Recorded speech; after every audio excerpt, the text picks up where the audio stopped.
Nih mas, lihat nih mas nih, calon ibu kamu yang baru udah digituin sama mantan istri saya. Terus anak saya nggak mau, enggak kayak mama di TikTok katanya gitu.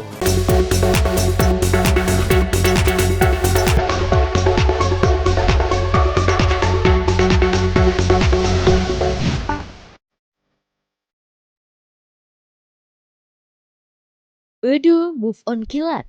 Ia bahkan mengaku sudah memiliki gebetan baru, setidaknya perempuan yang menemaninya di kala sepi. Padahal usia perceraiannya belum genap 1 bulan, diputus cerai dari Kartika Anggraini oleh Pengadilan Agama Jakarta Selatan. Akibatnya netizen kembali nyinyir dan menduga, jangan-jangan ini salah satu pencetus bedu ingin cepat-cepat mengakhiri rumah tangganya dengan Anggi.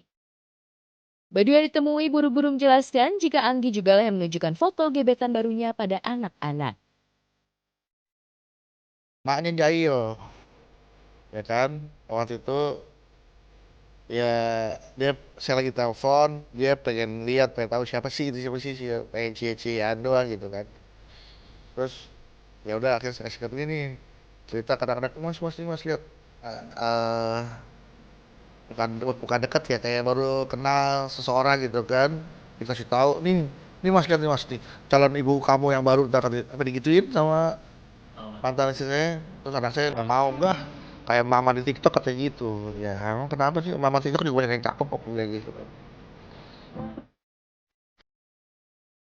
Bedu tak marah melihat ulah Anggi yang menunjukkan foto gebetannya pada anak-anak, malah sebaliknya. Bedu mengetahui jika anak pertamanya langsung tak terima jika ayahnya menikah dengan gebetan baru papanya yang disebut mirip emak-emak TikTok.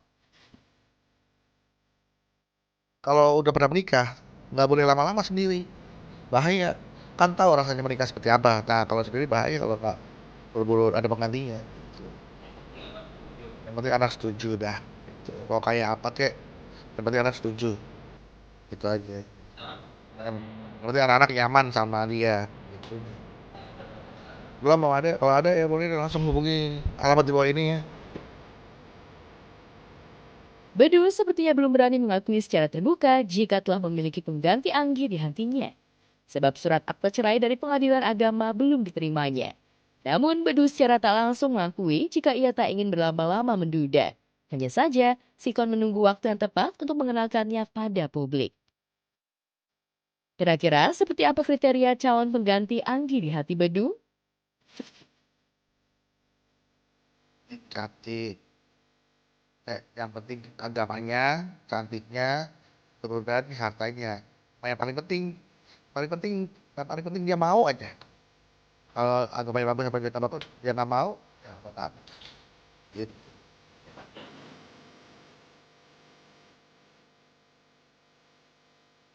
Ya, Bedu terlihat pede mencari pacar. Lantas apakah mempengaruhi kewajiban Bedu yang masih harus memberi nafkah anaknya? Apa modal PDKT Bedu? Secara rumah dan mobil sudah dijual. Saya bilang kayak anak-anak termasuk cicilan-cicilan juga masih.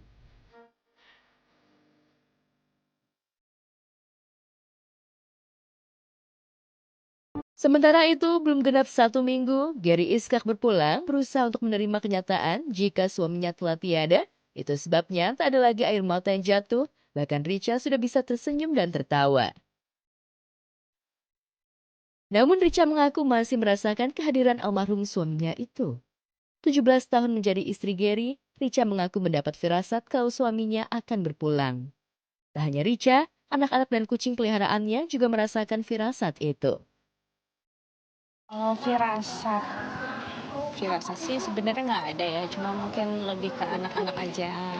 Terus kalau mau pergi tuh bilangnya ayah pamit dulu ya, kayak gitu sih. Terus kasih barang buat anak-anak juga. Kalau ke aku sih mungkin ya paling kalau dari pelukan, kalau mau pergi gitu aja sih.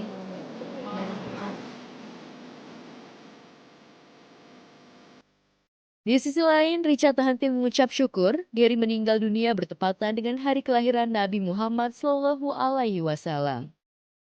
Richard juga menyaksikan banyaknya kehadiran kerabat dan sahabat Gary Iskak yang rela menghantarnya ke peristirahatan terakhir Gary. Uniknya, Risha baru menyadari sebuah firasat jika sebelum meninggal, almarhum sempat memberikan hadiah sebuah topi kepada Adila. Ya kemarin itu sebelum sebelum almarhum pergi sempat ngasih barang ke Adila. Dijaga ya barangnya. Ayo pamit dulu ya.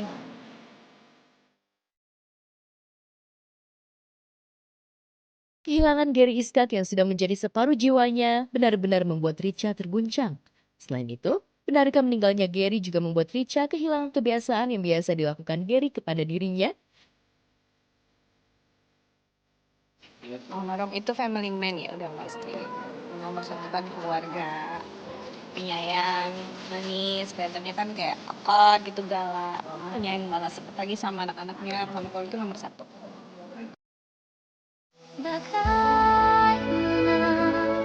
Di tengah proses cerai, Engbin Rishi yang biasanya posting kegalauan dan sindiran ke Adli Fairuz mendadak pamer foto kebersamaannya dengan anak dan pria yang digugat cerai di Pengadilan Agama Jakarta Selatan. Bak tak terjadi huru-hara, Engbin menampilkan potret happy family. Hanya demi anak atau sudah kembali akur dengan Adli? Sebelumnya, Engbin juga kepergok netizen memberi reaksi emoji love di postingan Adli yang menemani anaknya ke kebun binatang dan menulis caption seolah mengisyaratkan kondisi rumah tangganya agar tak berujung pada perpisahan.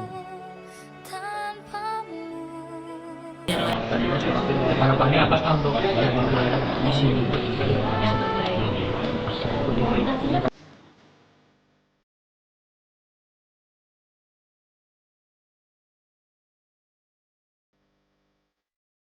Rona bahagia terlihat jelas di wajah Brisia Jody dan Jonathan Alden.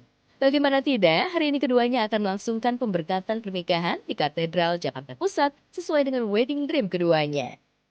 Dan pemberkatan itu menjadi bukti keseriusan cinta mereka setelah 1,5 tahun berpacaran untuk menentukan kesepakatan dan komitmen mereka untuk mengarungi bahtera rumah tangga dalam suka dan duka hingga maut memisahkan.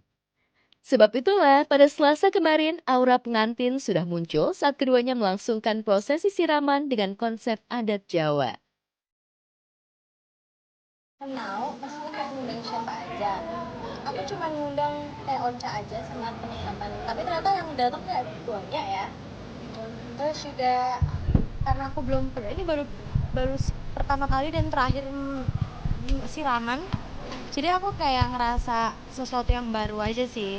Lebih awalnya bingung, tapi terus karena tadi banyak yang ngasih tahu, jadi udah bisa. Adatnya kan Jawa gitu. Terus konsepnya aku kan suka banget pink. Jadi kayak ngepink gitu. Terus konsepnya juga lebih ke Jawa modern karena sebenarnya aku nggak harusnya aku disanggul-sanggul tapi Lantas, seperti apa suasana prosesi siraman Brisia dan Alden? Benarkah keduanya sempat bingung menjalani prosesi adat yang dilakukan jelang pernikahan mereka? Namanya yang nikahan nggak ada yang mudah ya, semua ribet, pusing, kepala pengen pecah ya. Demi mewujudkan misalnya pasangan punya impian untuk nikahan seperti apa. Selama aku capable, aku mampu, aku bisa, aku ada tenaganya, akan aku penuhin gitu.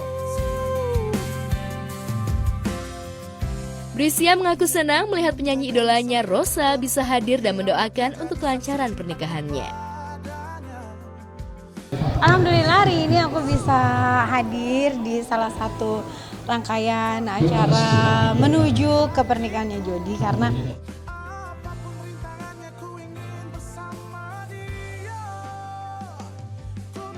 Brisia dan Alden mengaku jika proses adat yang dijalani semua diatur oleh orang tua. Sementara resepsi yang rencananya menggunakan adat Cina, usai pemberkatan pernikahan murni sesuai dengan impian mereka berdua. Walau banyak perbedaan, ku ingin dia bahagia hanyalah denganku. Pemirsa, proses mediasi perkara gugatan perdata antara Nikita Mirzani dan Reza Gladys dinyatakan gagal atau deadlock. Kedua belah pihak telah menandatangani berita acara yang menyatakan mediasi gagal. Dengan demikian, sengketa perbuatan melawan hukum atau PMH dilanjutkan ke tahap persidangan pokok perkara. Keputusan itu diambil dalam sidang mediasi terakhir yang digelar di Pengadilan Negeri Jakarta Selatan Selasa kemarin. Hasil akhir mediasi tersebut menandai babak baru konflik Nikita Mirzani versus Reza Gladys di kasus perdata. Proses mediasi hari ini kami sudah laksanakan, yaitu mediasi terakhir dalam nomor perkara 1000/PDTG 2025. Nah, adapun mediasi hari ini adalah penandatanganan berita acara mediasi gagal atau deadlock. Sehingga tadi sudah disampaikan oleh mediator bahwa mediasi ini gagal ya, untuk minggu depan akan masuk dalam pokok perkara. Untuk saya tambahkan ya, bahwa hari ini kan deadlock ya. Sebenarnya deadlock itu adalah permintaan dari prinsipal penggugat atau kuasa hukum dari penggugat. Begitu dibuka oleh mediasi untuk dilanjutkan, mereka kami nyatakan bahwa ini perkara mediasi ini deadlock. Tidak ada kata mundur bagi Niki dan siap perang lagi dengan Reza Gladys di meja hijau dengan sederet bukti yang ia punya. Sementara pihak Reza Gladys juga pantang mundur dan siap adu pembuktian di pengadilan. Artinya apa? Apa yang mereka sampaikan itu justru mereka yang tidak punya dasar. Ngomongnya apa tidak punya dasar. Dia cuma senyum aja sama kami. Ketawa aja dia. Dia bagi dia sih nggak mau ambil pusing deh urusan-urusan itu. Di sisi lain, belum selesai masalahnya dengan Nikita Mirzani, Reza Gladys semakin terpojok. Belakangan dokter kecantikan yang juga pengusaha skincare itu terkena pemberitaan miring soal hutang di suatu bank. Kabarnya pihak bank sudah tagih hutang kepada Reza Gladys. Tak tanggung-tanggung nominal hutangnya sangat fantastis, yakni 650 miliar. Namun isu tersebut serta-merta dibantah pengacara Reza Gladys. Nah, kita nggak tahu ada apa sebenarnya di belakang ini yang membuat hoax ini. Sebenarnya itu nggak ada itu. Sementara itu, menghadapi sidang perdata dalam kasus perbuatan melawan hukum dengan Reza Gladys, Niki tetap santai. Kondisinya pun dalam keadaan sehat walafiat. Ia terlihat jalani aktivitas olahraga senam bersama penghuni lapas lainnya. Akar konflik panas berawal dari kerjasama promo produk kecantikan yang dibatalkan sepihak oleh Reza Gladys. Niki yang tak terima menuntut ganti rugi 244 miliar dengan perincian 4 miliar kerugian material, kerugian akibat kelalaian sebesar 40 miliar, dan kerugian imaterial 200 miliar. Reza sendiri yang menolak gugatan yang diajukan Niki sebesar 244 miliar, malah mengajukan gugatan balik 504 miliar. Reza juga menawarkan perdamaian asalkan Niki bersedia memberikan ganti rugi 304 miliar. Lantas, kali ini akankah bukti Niki berhasil mengalahkan Reza Gladys turunnya? Mengingat Niki sudah tumbang duluan di kasus pemerasan yang dilaporkan Reza Gladys.